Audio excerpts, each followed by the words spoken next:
All right. Well, welcome there, ladies and gentlemen. Ben Dixon here with a special guest today on MLM Monday. I am pumped to be not alone on this call and sharing it with you so that you guys get the chance to meet Mrs. Sharon Tahaney.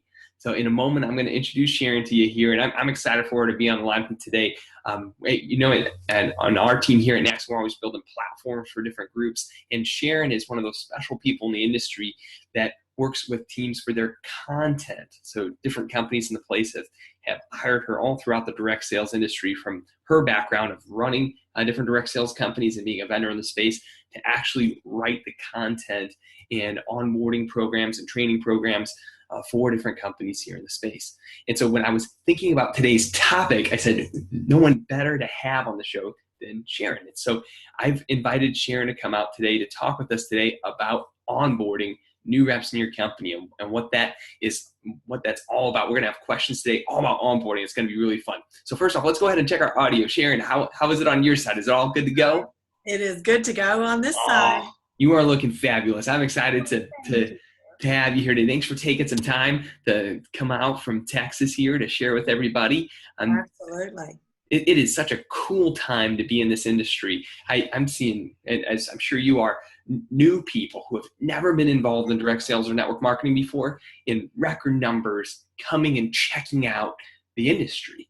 And with our work, we've been working with manufacturing companies and all sorts of people in the space who are starting direct sales companies.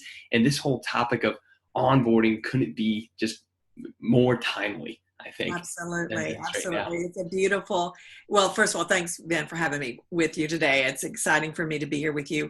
But yeah, it's an exciting time for the industry as a whole. It is a transformative time. And, that freedom that we offer is intoxicating.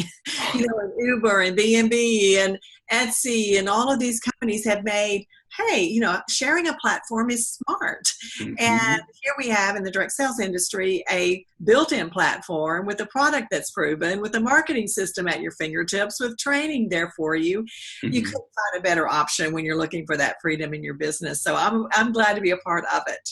Well, this is awesome. Well, Sharon, before we jump into our topic, I want people to know why they should listen to you today as we're talking about this. And so one of those things that I think is really interesting is our perspective. So there's a few boxes I always like to check when I ask people and meet people in the industry first time of what you've done. And those boxes are being a distributor in the industry before. So Sharon, you've been a distributor before, right?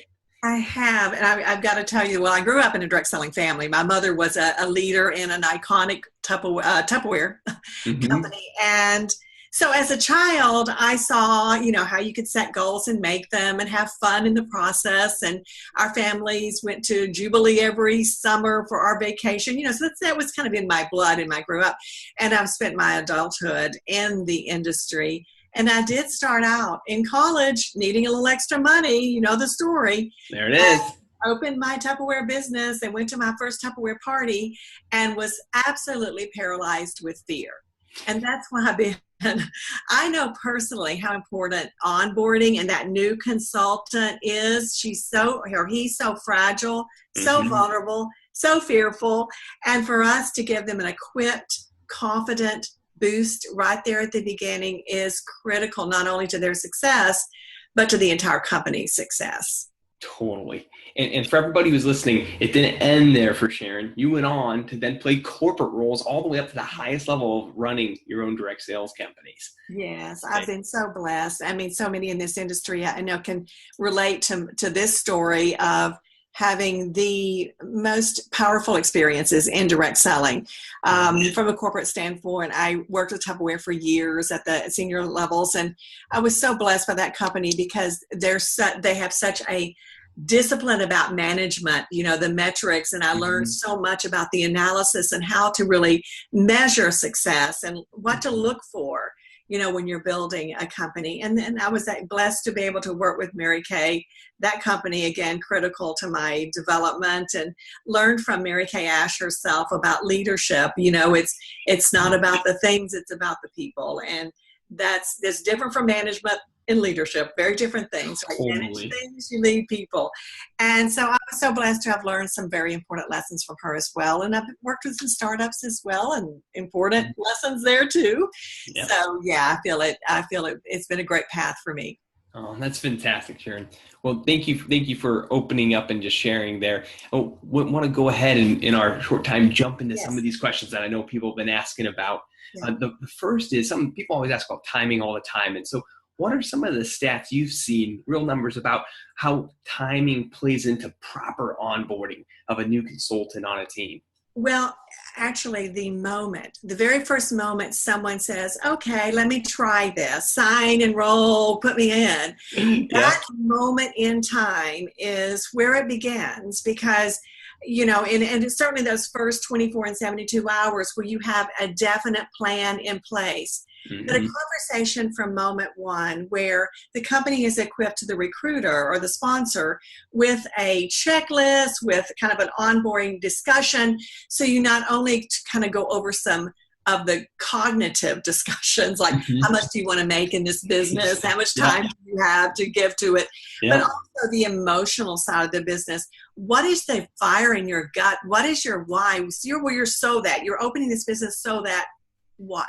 Because that little kernel, that gem, is what is going to be the thing that's going to keep them going when times get tough, and they will for everyone, right? So immediately, that sort of get down what their income goal is, get down what their why is, kind of get a plan for that next step immediately. And then, of course, within that first 30 days, you want that path, right?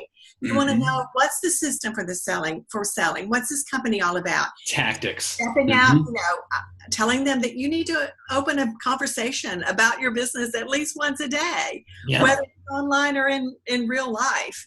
You need to open a new conversation, right? You need to have your selling systems at least 2 times a week, and you need to recruit and add to your team 3 times a month. Typically, you want them to know what their expectations are. Well, that's right there. You just nailed it. You setting proper expectations, right? So many people, they say there's a big difference between different organizations where people say, well, there can be one person that says, my name's John and there's 30 people on my team, and my name's Debbie and there's 30 people on my team, and they have totally different experiences and totally different checks, because maybe John hasn't properly set expectations for his team or hasn't followed the system. But Debbie has, and there's proper expectations on her team. We see that all the time. That consistency, right, Ben? That because you are helping to equip people with those things to do those very little steps. It's so easy not to do it. And it's so critical that you're reaching out every day and opening conversations, right? It's just those simple things duplicated again and again. Absolutely. You said a couple really big things that I want to make sure people don't miss. I like to always talk about, what are the 3 musts that every company needs to have in their onboarding process. And you mentioned a why right away. So why are they doing this business? Right. That's really critical. And so beyond the why, you talked about how, right? What was their commitment level, right, to getting there? What would you say is a third piece that is actually just a total must of required in your mind, beyond their why and how much time? Yeah, and just again, I'm going to keep this kind of big picture frame around it for a moment more, and that is, when you're structuring your onboarding program, you need to have that frame that and I use the acronym FAST. I'm big on acronyms, and so I'll remember what we're doing. Yeah, we use acronyms all the time. To kind of guide a framework or strategy around an onboarding system. That means it needs to be focused. That means those first few modules, which, I think you can cover them all in 6 or 7 modules. Those first few modules are focused exactly on what they need when they need it, nothing more. And when you'll hear people say, well, they need to know how to upsell or cross sell, and they need to know, overcoming objection. Yes, they do. They need all that. And so that comes right on the heels, mastery modules are coming right on the heels of onboarding, but focus on what they need when they need it and nothing else. So that's the F. A is aligned. It's so important. They're getting this starter kit, right? So Mm-hmm. only the products that are in that starter kit should be taught to those new people, and only the products in that starter kit should be used for the selling situation that the company uses, whether it's party or whether it's, face to face or whether it's online. Mm-hmm. That's what you align with your starter kit, align with your program. Mm-hmm. So, everything's aligned. And then simple as S, simple. You want every new consultant saying, oh my gosh, I can do this. And the more tools, Exactly. of course, that response is going to be readily spoken. And the last is a track. Unlike other training systems that I believe should be linear, fluid, as you need them, get them where you need. An onboarding is a track in my mind. It is linear. Mm-hmm. Rather than fluid, because you want them to step with you in those critical first few steps. It's strategic as how they're placed. You want to celebrate them and each step of the way. Mm-hmm. And you want to, of course, certificate of a completion at the end, yep. Big woo-hoo-hoo recognition, yep. And even an incentive is smart. Because putting your money in onboarding is probably the smartest thing a company can do, because the stats, Ben, as you mentioned earlier, tell us that the sooner someone makes a buck or a dollar or gets going, the longer they stay in the company. And I've seen it in every company I've worked with, and I've worked in this industry for 30 years, so there have been a few.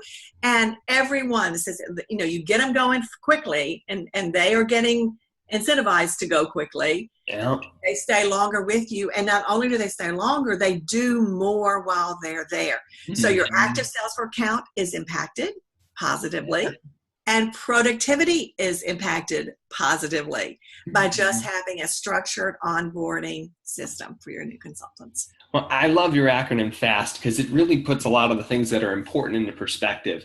One of the things I've done in a lot of clients, we use our own acronym called SPEED for the method of how people share with others. We've really coined that and written a lot on that, of sharing, presenting, enrolling, elevating, duplicating.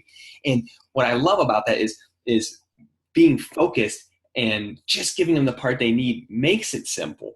And the thing that I encourage people all the time is to not make it daunting. We want someone who's never been in this industry before not to step in and then step right back out, but to step in and know that it's possible for them. And then when they earn that first dollar, know that it's real, right? So that it moves from like, oh, does this thing work, to, oh my gosh, it does work. And that was simple.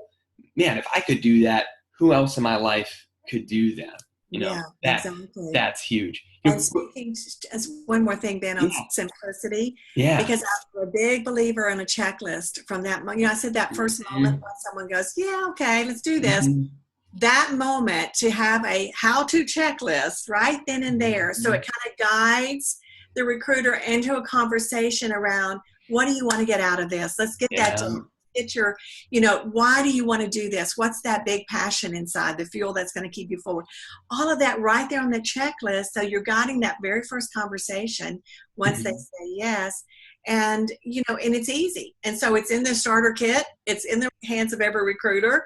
Yeah. And it makes that onboarding an integral part of the recruiting process, really. You can't recruit without onboarding. You can't activate a new successful consultant without teaching, and so that checklist, that makes it simple. Well, and I really like that. I actually just did a project with another group in the space who has done a checklist, and some of the things we've seen are real effective is to do that short and sweet training, that simple training that gets them off to the races. Have them take a test so they get a reward, get a certificate or a badge. So, woohoo, I did something. I have an emotional win right after getting started. And then that whole idea of learn as you go type stuff can happen afterwards. I've seen clients get in even as specific as a financial goal, where they may say, hey, click here. Are you a $500 a month person, a $500 a week person, or a $500 a day person? Because those are very different goals, right? If you come to a business expecting to make $500 a month versus $500 a day, I mean, those are very different levels of activity, very different levels of goals. And so it's okay to do that type of stuff after your front end training, right? And those quizzes you mentioned, they're not there to make people scratch their head and get scared. They're there as a review, right? So when you're doing those e-learning modules and you're keeping that interaction at the end with the quiz, it's simply a review. So you really want to punctuate what are those key takeaways I want from my learner to have with them in their pocket and in their heart and their head. Yeah. And that's what you want to review right there. And keep it simple. So it's going to be like, well duh, that was easy. Yeah. But you won. Yeah, you did it. Yeah. And this is perfect, because I know even as people are watching this and seeing it, the other thing they want to know is, what are some of the pitfalls? Like, what are some of the big things that you'd say stay away from that in your onboarding process? Because we got some really good ideas we're sharing here, but what are some of the things you want to make sure you don't do in the onboarding process? Well, I would say actually complicate your lives. You want to say, we've touched on that. And so we're going to be redundant here, but it is so important that you're keeping it simple, and therefore you're not overarching. I think you start with a strategy about your learning roadmap before you do your onboarding. That is key, because it's going to keep you from stepping in landmines. Yeah. Because well, I'm going to tackle that next. That is the next thing. You think of this new consultant's journey, and you stay within the steps where they are when they're there. And I've seen people want to skip those steps, jump into something more complicated. It's not about you, meaning it's not about us, whoever's creating the learning. It's about the recipient, right? Totally. And so you're not trying to impress them with, hey, I know all this stuff, so let me sit at my seat. Let me tell all of you this stuff. Yeah. That's not, of course, the purpose. And I think that's a big landmine too, is to try to, impress people rather than let them feel confident. There's one point that I think we have to touch on here in the pitfalls that I see all the time, and it's comp plan explanations in that front end training process, right? I have seen this trend right now that I absolutely love in the industry. If your comp plan has a structure bonus, okay, where they refer one customer and one distributor, and you unlock X as a bonus, or refer 2 distributors and 2 customers, and you get Y as a bonus in the first 15 days or 30 days. I'm seeing companies everywhere, clients of ours, not clients of ours, where we're doing some projects. I'm seeing them, when they get to the comp plan part in that short training, only touch on that little first step structure bonus. That's all they're talking about is, hey, the first step in the comp plan is to get 1 customer and 1 distributor. After you do that, then go watch the compensation training video. So what have your thoughts been on that type of approach? That first action with what they can actually do, which is about sales, right? And so your comp plan has 5 or 6 or 7 ways do you get paid and all that kind of business. And you do retain that. And thanks for pointing that out, Ben. It's so important that you're not giving them this long compensation overhaul, when they're there and their eyes are glazed over and they're like, at law. Yeah, I had a great mentor of mine, a client today of mine, who's my first mentor in direct sales, and now they subscribe to our services at our company. So, and he always said, a confused mind does nothing, right? He would say that all the time. He'd say, hey, a confused mind does nothing. A confused mind does nothing. And it's so true. We could get them through these simple, fun parts. And then if we just blow their brains out with too much compensation plan about being a second level, a 2-star diamond, when you hit this $1 million GV goal, they're not there yet, right? And it's an easy one for us to fall into, just out of laziness as corporate teams, right? We might say, oh, I only want to shoot 1 comp plan video. Well, no, you don't. You want to separate that out. And it's really quite simple to keep it simple. And that is, if you look at your averages for whatever your whatever your selling scenario is. Yeah. You look at your averages and the average time it takes to get to that sales point, and what your sales commission is, so you can equate that to dollars pretty easily. For X hours, it's X dollars when you are having X number of these selling situations. So that's it. It's like, let's break it down into what you can control right now, which is about your actions of opening a conversation every day, your actions of having this selling system every week, how many ever it is that you want based on how much you want to earn, right? And there you go. That's all you need to know right now. Those are your areas of focus. And again, that's what I meant about alignment. Align with, what your program is. And that's what they have control over from moment one, isn't it? It really is. I have one last question for us, Sharon, that I think is really important too. This comes up all the time, and I think it's good to hear it from not just me, but to hear it from you, from others, is how long should it take to get through fast training or a speed training module? right? When someone's brand new, they come in and they turn on the videos in the back office, how long should it be between that and them taking a quiz? Well, bite-sized learning is key, isn't it? Because we are all distracted and overwhelmed and impatient. That's the world. That's the modern learner. That's who they are. And so we need to respond to that. So bite-sized learning, I mean, take all of the pieces and pull them into small understandings, right? So that you're teaching them in a visual and impactful way and in some interaction. Quiz them at the end and celebrate their success and break it down. So, mine do vary between, they may be 5 minutes, they may be up to 9 or 8 or even 11 or 12 minutes. It depends on, really the topic. And if I have guest people on to kind of give insights and inspiration inside of that learning. So, and I do like to vary the modules so that they do have the different experiences. So it does vary, but we just have to be mindful of that impatient learner that we have. They want 4 things. They want their learning to be mobile. I want it in the palm of my hands whenever. Whenever I want it. They want it on demand on my clock, not on yours. I mean, this was mind-boggling to me. And worldwide, more people have smartphones than have working toilets. Okay. So, thank you, Apple. I mean, that says it all, right? In kind of a grosser way, but it says it all. And then they're learning to be collaborative. So you want that peer-to-peer sort of opportunity and chat lines and forums and things like that to augment your learning. And they want to be empowered. Let me do this and show me how to do it and let me go and make it happen. Again, like I said, freedom is intoxicating. People want that in their learning as well. So yeah, those are the things that the modern learner must have in today's world. Fantastic. Bite-sized chunks, on-demand learning. I know a lot of times we'll keep it on our side, we keep stuff between 30 minutes to an hour of those chunks before we get that first real quiz and contest in there, right? We don't expect someone to get through 3 hours of chunks before they earn, a certificate or a badge. You got to break it down. We do it pretty darn early, folks. Yeah. So we're giving people a reward in most of our stuff if they pause. Just did a launch for a company, did a press release on our page, and in their system, their chief sales officer, who Sharon's actually known before, he went through the training after we finished filming our part and his part, and he paused the video and you're supposed to pause and did the action you're supposed to do and press play and then did the action and paused, and he went through it and he goes, yep, got it done in an hour. And I was like, good, like that was awesome. I was like, thanks, Kevin. I was like, that is what we wanted. We wanted you to experience that 1 hour. Now you took the test, got a certificate, right? And I think that's really a great kind of piece to keep in mind for people when they're doing onboarding, is to keep. That's awesome. And while they're waiting for their starter kit, that's what they do, right? They get that onboarding learning, and where it's friendly and feels good, and they're celebrated, and now they feel equipped and they're confident. That's what you want them feeling before that starter kit ever comes to their door.